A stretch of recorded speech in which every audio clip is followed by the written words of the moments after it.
Selamat pagi kelas 5. Kita bertemu lagi dalam pelajaran agama Katolik dan budi pekerti. Kita awali dengan doa dalam nama Bapa dan Putra dan Roh Kudus. Amin. Terima kasih ya Bapa, Engkau telah pertemukan kami dengan kelas 5 dalam pelajaran agama Katolik dan budi pekerti. Dampingilah kami ya Bapa, agar kami dapat belajar dengan sungguh-sungguh, berguna untuk memuliakan nama-Mu demi Kristus Tuhan pengantara kami. Amin. Dalam nama Bapa dan Putra dan Roh Kudus. Amin. Oke, siswa-siswa kelas 5. Minggu yang lalu kita belajar tentang kita mempelajari pelajaran yang ke-9. Hari ini belajar yang ke-10, pelajaran yang ke-10. Minggu yang lalu kita mempelajari tentang Yesus mengandalkan Allah. Yesus mengandalkan Allah. Bagaimana Yesus mengandalkan Allah? Jadi ketika Yesus dia berpuasa selama 40 hari, ada cobaan-cobaan sampai 3 kali cobaan itu ya. Tetapi Yesus tetap mengandalkan Allah. Yesus tidak tergoda oleh iblis.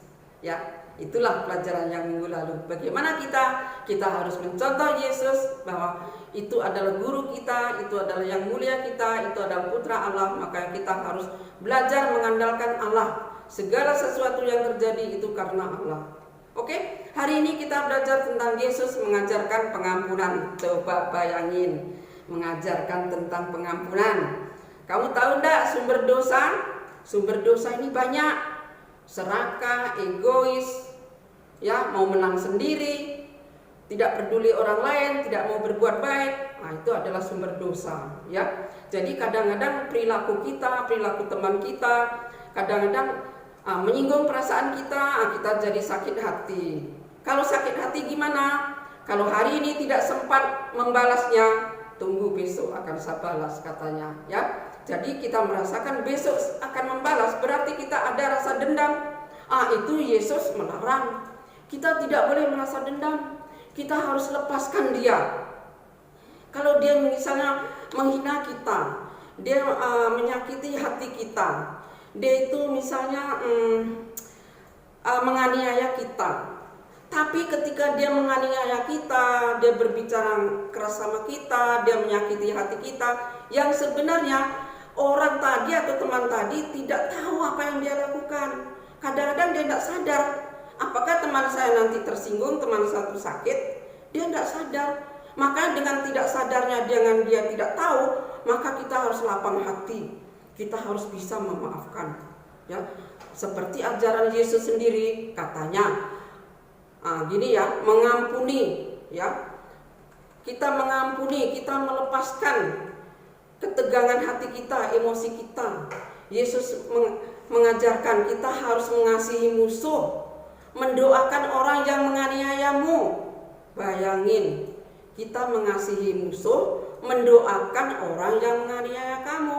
Karena Yesus tahu bahwa orang yang menganiaya, orang menyakiti kita, dia tidak tahu apa yang dia lakukan. Kalau seandainya kita ingat-ingat terus, kita itu artinya dendam. Kalau kita dendam, yang rugi kita sendiri. Orang itu tidak tahu. Orang itu happy-happynya keluar sedang menyakiti kita. Kita sekarang mengingat, kapan ya ada waktu saya akan balas dia, akan saya pukul dia, akan akhirnya nanti bisa terjadi peperangan, pembunuhan, pembakar-bakar, dan dunia tidak aman. Jadi di situ makanya Yesus mengajarkan kita harus mengampuni orang yang bersalah kepada kita sesuai dengan doa Bapa kami, ya. Bagaimana kita mengampuninya? Katanya 70 kali 7 kali tidak terhingga. Itulah ajaran Yesus. Kita mungkin 1 kali, 2 kali kita kadang-kadang dendam, kita tidak bisa melupakan. Makanya kalau kita tidak bisa melupakan, yang rugi diri kita sendiri. Gangguan jiwa. Nanti kalau kita punya perasaan yang tidak nyaman, sedikit.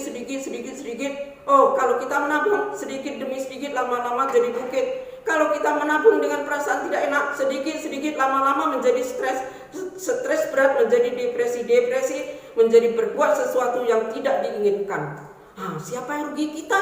Kita sendiri tidak tahu diri, karena kita sudah berat, masalah sudah penuh di kepala kita. Itu karena kita tidak mau mengampuni. Kita tidak ingat sama Tuhan. Kalau kita duduk tenang, tadi udah disakiti, ya Tuhan, tolong saya bisa mengampuni dia. Kita duduk saja. Kita duduk baik-baik, kita berdoa kepada Bapa, doa Bapa kami sampai 10 kali, 20 kali, sampai 100 kali. Nanti Tuhan akan memberikan kelepasan hati kita. Kita tidak jadi orang gila. Tapi kalau kita ingat-ingat kesalahan orang lain, artinya kita pendendam. Kita sendiri jadi orang gila. Sementara orang yang berbuat salah sama kita, dia tidak tahu apa-apa. Dia tahu-tahu, kita sudah gila katanya. Jadi mengingat kesalahan orang lain artinya mendendam, berarti akan menabung penyakit pada diri kita sendiri. Ya, ingat bahwa penyakit kita ini sumber yang pertama adalah perasaan. Bukan karena kurang makan, tapi perasaan sedikit lagi ditabung. Makanya tidak usah menabung perasaan. Ada perasaan tidak enak, pergilah duduk, andalkanlah Tuhan. Tuhan Maha Kuasa, Tuhan Maha Kasih. Ya, akhirnya nanti bisa kita terlepas dari apa yang kita lakukan tadi, ya. Sekarang teacher mau cerita mengenai, ada satu cerita ya, biar kita lama dikit hari ini. Ini ada satu ceritanya Nelson Mandela. Nelson Mandela ini adalah orang kulit hitam. Nelson Mandela yang kamu ketahui, dia adalah orang Afrika Selatan. Akhirnya dia jadi presiden. Jadi sebelum jadi presiden, Nelson Mandela ini melawan pemerintah karena pemerintah apartheid. Pemerintah apartheid itu artinya membedakan antara kulit putih dan kulit hitam. Waktu itu pemerintah setuju dengan perbedaan ini. Kalau kita pergi ke WC umum kulit putih tidak boleh dimasuki oleh orang kulit hitam. Kita naik bis, angkutan umum, bis kulit putih untuk kulit putih, tidak boleh kulit hitam naik. Jadi bis kulit hitam juga ada sendiri. Semuanya perbedaan antara kulit putih dengan kulit hitam ini sangat menjolok. Makanya Nelson Mandela melawan pemerintah. Akhirnya setelah melawan, Nelson dimasukkan dalam penjara selama 27 tahun. Oke, dia terimalah dia masuk penjara. Kiranya orang penjara ini juga malah menyiksa dia, meludahi dia, mengejek dia, memukuli dia, mencekik dia. Pokoknya dibikin susah supaya Nelson Mandela minta ampun dan tidak melawan pemerintah. Tapi Nelson tetap menjalani hukuman sampai 27 tahun. Akhirnya Nelson habis masa penjaranya, dia keluar. Sudah keluar dia terpilih menjadi presiden Afrika Selatan dari kulit hitam. Akhirnya dibebaskanlah orang kulit putih, kulit hitam, mereka juga ciptaan Tuhan. Mereka harus punya hak yang sama, kata Nelson. Akhirnya mereka, cita-cita dia itu sudah tercapai karena Nelson Mandela menjalankan ajaran-ajaran Yesus, yaitu mengampuni. Dia tidak melawan, dia hanya menegakkan kebenaran. Akhirnya setelah dia terpilih jadi presiden, dia disuruh pesuruhnya tadi menangkap orang penjara tadi, sipir penjara.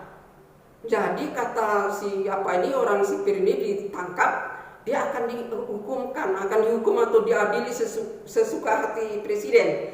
Tapi presiden tidak, dia datang langsung dipeluk erat-erat.